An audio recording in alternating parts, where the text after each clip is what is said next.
The cigar has been weaved into our history. If it's not from slavery, working in factories in Cuba, but for us, even religiously, if I walk in somewhere and I smell cigar smoke, that's like if somebody walks into a church and they smell, that incense that they burn, it's like that. It is the ultimate representation of our history.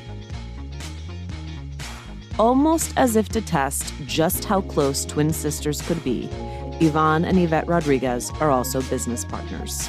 They own Tres Lindas, a Miami-based cigar company, and in a crowded, male-dominated industry, the two Afro-Cuban women harness the very things that make them different to rise above competitors. This is the first time we've had two people on at once, so really? Thank you. This is like That's a grand experiment. Really? Twin power? Pioneers. Yvonne, the business begins with a visit to a Santera. So I feel like we have to start there because it can't get any better than that. You knock on the Santera's door, you give her your $21 payment. And what does she tell you? Well, first of all, that is completely the truth. I went to una Santera. My brother recommended me to her. I know. I love that your brother had a Santera on tap. Yeah. She was clara. She was clarísima. She said, listen, you came in with a whole bunch of spirits, I'm assuming ancestors. And she said, they want you to talk about them. During that time, I was working in TV. I was working at Telemundo. As an editor? Yeah, post-production editor, working on soap operas. And, Dulce de la Santera said, they want you to speak about them. She kept mentioning that. She said that I was going to be working with my sister. She said that we're going to be doing something together, consider her like a business partner. Cut to 12 years later, I left my job, my corporate job. They removed you. Your ancestors removed you from that space. Yeah, they opened the door for me to leave. Well, just took you 10 years to walk through it. Yeah. I mean, so Yvette, when she calls you and tells you all of this, what's your first thought? I'm more or less a yes person. And, I'm ride or die for my sis. I was like, yeah. It was a little bit in the talks, like, we're cigar smokers or whatever. So we did have a conversation before, like casually, actually, about, maybe like having like a cigar brand, something like that. And it was like, okay. And then one day she calls me and she's like, listen, I think that we should have a cigar brand. I think that we should have 3 blends. I think that we should call it Tres Lindas Cubana. And I think that one blend should be La Negrita, one blend should be La Mulata, and one blend should be La Clarita. And I go, yes. So what's the moment where it goes from being an idea to something that you're actually putting money into? It was a lot of research. We kind of jumped in blindly. Again, being in Miami, this is like the cigar industry headquarters. A lot of the offices are here. A lot of the owners are Cuban, descendants of tobacco owners or cigar brand owners in Cuba when they left and they went to other countries. Like they went to Dominican Republic, they went to Nicaragua, they came to Miami also. So for us, it started with research. We were already cigar enthusiasts. We were already visiting cigar shops and things like that. It was like saying going to a bar or something. Sure, but Yvette, you are a cigar enthusiast. What do you know about actually making cigars? We actually do not roll our cigars. We leave that to the master rollers in Nicaragua. We do dabble in, for like if there's an event or something like that. But we admired everything about it, from seed to smoke, basically. So then as consumers and, enthusiasts, we're going to cigar shops. We're trying out different cigars. We're looking at the construction of the cigar. There's different shapes of a cigar. Our most popular is our torpedo shape. It's a whole world, to research and like to learn. And, besides that, the bands on the different cigars, what are the words that pop out the most? How do the boxes look like? My house is full of cigar boxes with things in them. Like, I've always loved it, So from our point, we're coming from the consumer point, not from like our old family that owned, a farm. We're coming from it like hardcore business, but hardcore, traditional in a sense, but our style. What was missing in the market? I mean, there are a lot of brands. Where did you see the opportunity to create something new? When we first launched around that year, there were a lot of boutique cigar brands coming out. Seeing when we started and who was starting their brands also, that we were all kind of the same age. We were all immigrants, obviously, like Spanish speaking from parents of other countries, mostly Cuban, of course. And we were creating small batch blends. So then for us, it was doable because we weren't creating a high volume. to begin with, And there was a market for that because people were looking for things that you don't just buy big box. So then that also came into play for us because we were small fish. I mean, we continue to be small fish, but we have followers and a consumer base, But again, we went into it blindly. Truthfully, we're not even... it wasn't like we're going to take over the industry. That wasn't like the goal. It's the goal now, it's the goal now. But seriously, it was just like for fun. We saw all like the competition. We thought it was like fierce, but then it became even more so like we saw like the real deal. Tell me, what does that look like? What does it look like? It looks like our boutique cigar brand owners, two like hot Afro-Cubana sisters, with afros, black, walking in, Afro popping, walking into, like a cigar shop, and no, I'm not even going to say Little Havana because it's like the record screeches. It's like, and everybody's like, just like quiet and they're staring, Yeah. So that's, And what's the vibe? Why are you here? Yeah. Yeah. They turn around and they are looking at you. It's like if you're the TV show that's on right now. They take their focus off of Fox News.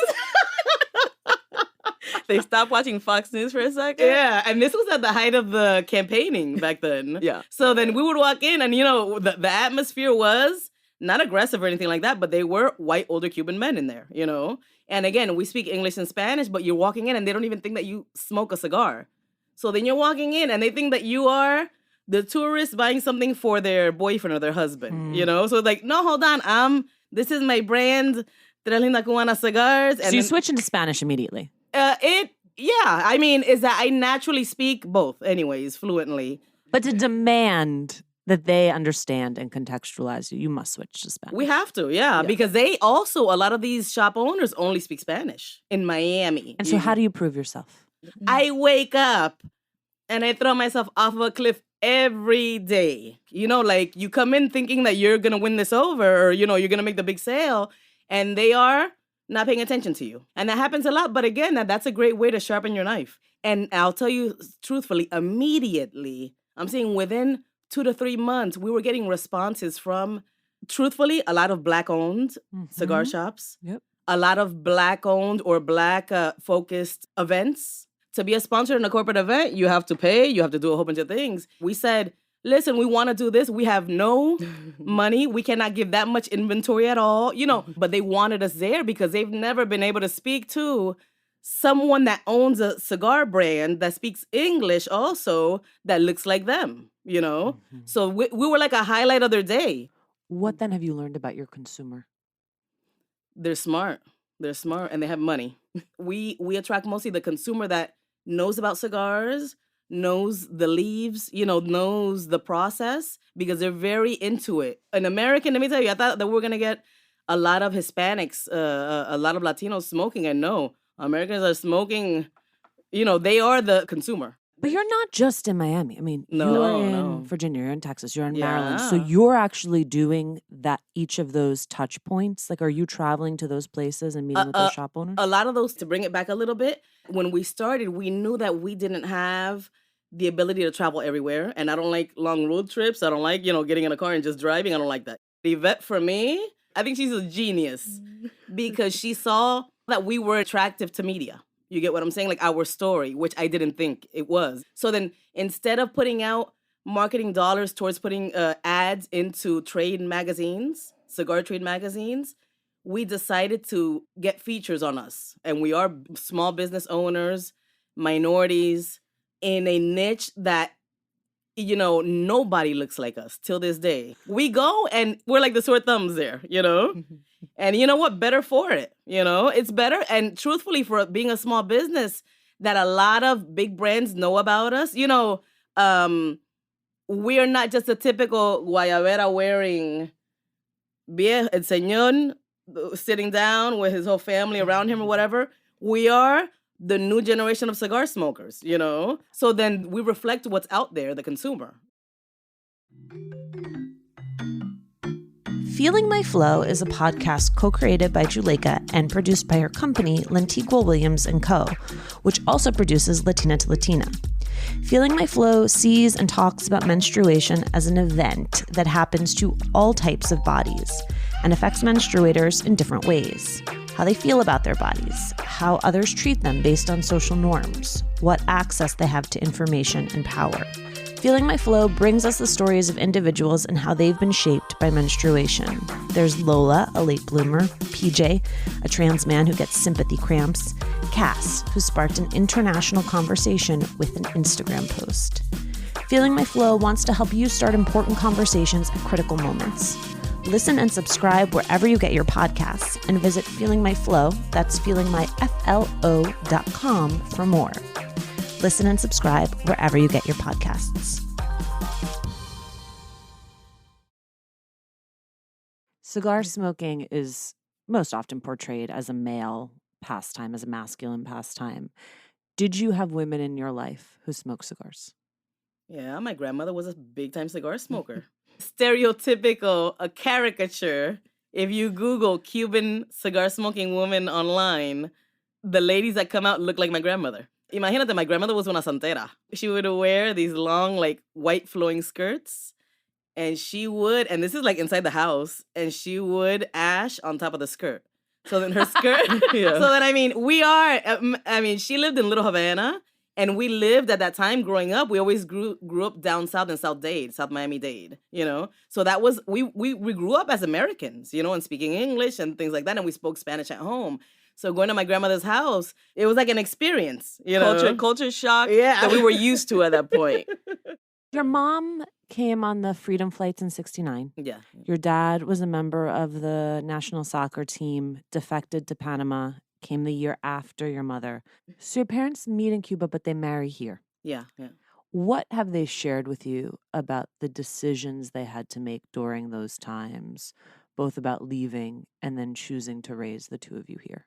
It's bittersweet. My mom said that her teenage years were sad because she left Cuba when she was about, how old was she, like 15 or something? Yeah, 16? Like 14 or 15. So that you're leaving at, your teen years, like just like teens over here at 14 or 15, they're out of place. They are, she's coming into a foreign land. So for her, I guess it was very sad. And then during that time when they came over, her father passed away in Cuba.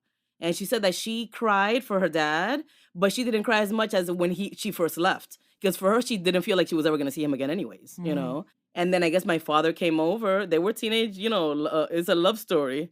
He came about a year later she heard about it on the radio because they said a Cuban, he was a captain of the team and he defected. So that was, I guess, a big deal, So that's how she found out. And then I guess, they got into some kind of communication. But from there, we grew up further down south. They left the Little Havana area. Yeah, not the epicenter of Cuban life. No, not at all. Yeah. We grew up, like I mentioned earlier, in South Miami-Dade. There were very few Spanish-speaking kids there and none that looked like us at all. So what were the cultural influences at school? Jamaican, Haitian, Puerto Rican at that time. There were a lot of Puerto Ricans in Miami. Our best friend was from St. Lucia, that she lived right, across the street from us.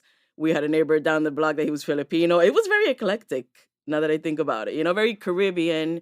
But at that time in elementary school, there were not a lot of Cubans at all. Were you being exposed to American Black culture? And were you latching onto that and identifying with that? Yes, definitely. We were little Black girls, and we continue to be Black women. We had to learn English in elementary school because remember, Spanish was our first language. We were in ESOL classes. But we latched on, not even that we latched on, that's what was in style. For us, it wasn't Black culture or white American culture. It was American culture. Yep. So everything was McDonald's, we latched on to everything American, and my parents, of course, frowned upon all of it. Was it easier to blend into that Americanness than to assert your Afro-Cubanness? I think that we didn't feel like we had to choose because it just came naturally for us. We've always had, this Miami accent. And it was even worse. Like, it was like a thick Miami accent. Like, cleaned it up a little bit. We went to school in Gainesville at UF, the University of Florida. Go Gators. But this Miami accent was, thicker than it is now. Yours is super thick. Well, they could hardly understand me when I got up there. You two have spent basically this entire interview ribbing each other. So I feel like I already know the answer to this question, which is working not just with your sister, Yvette, but with your twin sister. What is that like? Pretend she's not here. No, it's not bad. It's not bad. If I didn't get along with her, this will be impossible to do. And I tell her all the time that, everybody hates on the Kardashians, but to work with family members, man, that's tough. It's not easy to be around each other that much. But we've shared a room growing up at my parents' house. We had to learn how to compromise and, communicate. But our communication is sometimes through arguing. You got to communicate. You got to get it out. And we get over it. Like, it's like the end of the world if we argue. And literally, it's like 5 minutes later, and we're like, no, okay, good, yeah. Yvonne, did you set guidelines at the start? As far as what, between our relationship? As far as who's in charge of what your lanes would be? Yeah. I think that we both, from the beginning, we knew what our expertise was in. She handled all of our media. When it comes to details, she's the one that deals with it. When it comes to selling, that's more me. That's her gift. She's charismatic. She knows how to talk to people. She knows how to sweeten up people. And I'm more like, detailed. And I'm like, okay, this email has to look like this, or the cigar box has to look like this, that style. So then tell me, being where you are now, what is your best advice, Yvette, for family members who want to go into business together? I think that definitely give it a try. At the end of the day, family's first. You're not going to not speak to your sister because of some, business. We knew that this was just like a risk. However, it does help a lot to know when to get in business mode. Like, if it's a business meeting, we're having a business meeting. Like, treat it like if it's a stranger. But, you have to be open to a lot of communication and, serving it, politely. If you have to say something, say it. But instead of saying, no, man, because you're always doing this, we don't talk like that. But outside of the business, we're vicious to each other. We're vicious, but like in a funny way. We're just normal. Let's talk about the nitty-gritty of the business. You started Tres Lindas with $500. Yeah. What did that money go towards, Yvonne? It went towards fulfilling an order, actually, because we first only had samples of different blends. And that took about a year trial and error dealing with a factory in Nicaragua. That was very little cost, and that was before we even launched, really, And our first $500 went to fulfilling an order at a cigar shop. That's how it went. We didn't have inventory before that. Again. So what are you actually paying for? You're paying for the seed and the labor and the additional like the rolling products? Yeah. We're paying for the product. We are the ones that choose the year and the leaves that we want to use. So Yvette, you spend the first $500. You get an immediate return on that investment. There's a profit. What are the next decisions that you had to make in that first year as business owners? Well, that was to have our boxes in a local shop here in Miami, which we popped champagne on that one because that was like, wow, we were very happy for that. And then it was, okay, let's start getting into other cigar shops. What was the biggest mistake you made during that period? I think that, to tell you the truth, I don't think that it was a mistake, but we called the brand Lindas Cubanas cigars, thinking that we're going to get a big response from the Hispanic smoker or the Latino smoker. And it turns out that our consumer has been African-American, for the majority. So then, not that we didn't make any mistakes as far as like marketing ourselves, but we didn't realize that our story was part of the reason why people would buy our brand or even give it an opportunity. And that if we would have known that, not that it took up too much time to recognize that, but I feel like we all have gifts and we fail to recognize the gifts and to promote ourselves with that gift. The seed that you use for this cigar is Cuban. Yeah. But every other piece of it is Nicaraguan and is made in Nicaragua. Yeah, the soil's Nicaraguan, yeah. Do you describe that, Yvonne, as a political choice or a practical choice? Practical, in the sense, again, that's the only, as far as recipe, that's the only recipe that I knew using Cuban seed tobacco. We don't even really mention that it's Cuban seed because it stands for it stands alone. You know what I'm saying? We never mention the factories that we work with, which are very, these are prominent factories, because we don't want to stand behind that name. We want us to be the name. So then as far as Cuban seed, we went with the region, which is in Esteli, Nicaragua. That was for us yielded the best crop, and the best cigars. So if someone is a cigar novice, what are the qualities that define a cigar? Okay. How are you going to feel holding this in your hand and sitting for an hour? Secondly, I look at like the shape of a cigar, the length, how long it is. Our cigars are made in Nicaragua and farmed. All the tobacco is Nicaraguan, basically. That's usually my go-to Nicaraguan cigars. Because of the texture, because of the taste, because of the boldness of it. I mean, what is it that you're looking for? Well, right now, I'm drinking French blend coffee right now. I would love una clarita cigar right now, which is like a lighter Connecticut. It has like lighter tones. It just complements like a café con leche perfectly. You know what I mean? So then if I'm having a wine after dinner, I would love una negrita, which is like full body, strong, like bold. Right. As a wine drinker, I'm like, okay, so you have a Pinot Noir. Now we're talking about your Merlot. Yeah. And then you have a medium-bodied cigar. I usually go, at that point, I'm on a full body. Dark. The darker, the better. The blacker, the better. The blacker, the better. Okay, so we've talked about La Clarita. We've talked about La Negrita. And then La Mulata. What is that one like? La Mulata is like my grandmother Esperanza.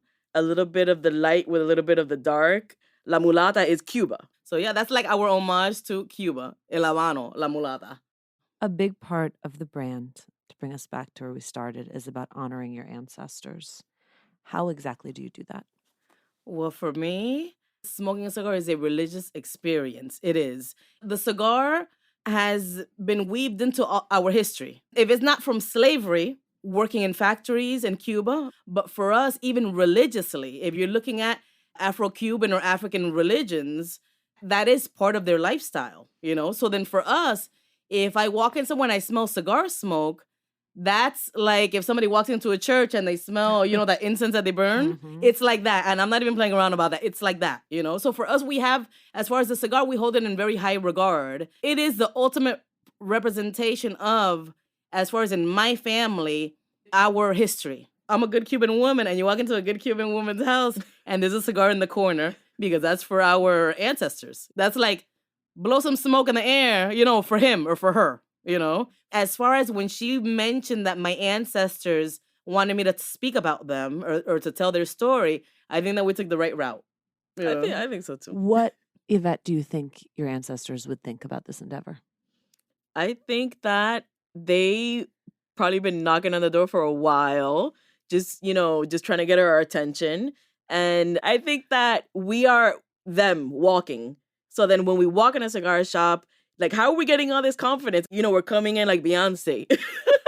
We're coming in like Beyonce with her dance, her dancers. I think that we're coming to a point in this world that we have to recognize our people, Like, it's not as even so much like being, a daughter of immigrants, that it's okay to mention my muertos, my spirits that, are amongst us, our ancestors. I mean, I think that they're thrilled.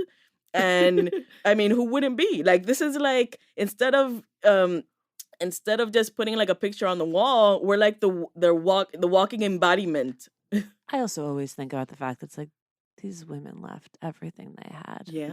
Like, oh, you started a cigar company? Like, how brave. Do you know what I mean? Yeah, like, I don't think it's that big of a deal. It gives you a difference. When you come from that story and that mythology, it makes every risk you take. Yeah. It puts it in context. Yeah. Right? It's like, I get to speak the language I grew up speaking. Yeah. I get to operate in it all the time. I've like lived in different states, but I've lived in one country. Yeah. Like, the risk is not as great as what has come before me. Exactly. And subconsciously, I think that that's always on my mind. I think that we're the American dream, FYI, first generation Americans, and we have a thriving business. Yvonne, Yvette, this was so much fun. You think? I had a good time. Yeah. I had the best time. Thank you both. You two are amazing. Thank you. Thank you for the questions. No, this is awesome. Thanks, as always, for joining us. Latina to Latina is executive produced and owned by Juleka Lantigua Williams and me. Maria Muriel is our producer. Carolina Rodriguez is our sound engineer. Emma Forbes is the show's intern. We love hearing from you. Email us at hola@latinatolatina.com, and remember to subscribe or follow us on Radio Public, Apple Podcasts, Google Podcasts, or wherever you're listening. And please leave a review. It is one of the quickest ways to help us grow as a community.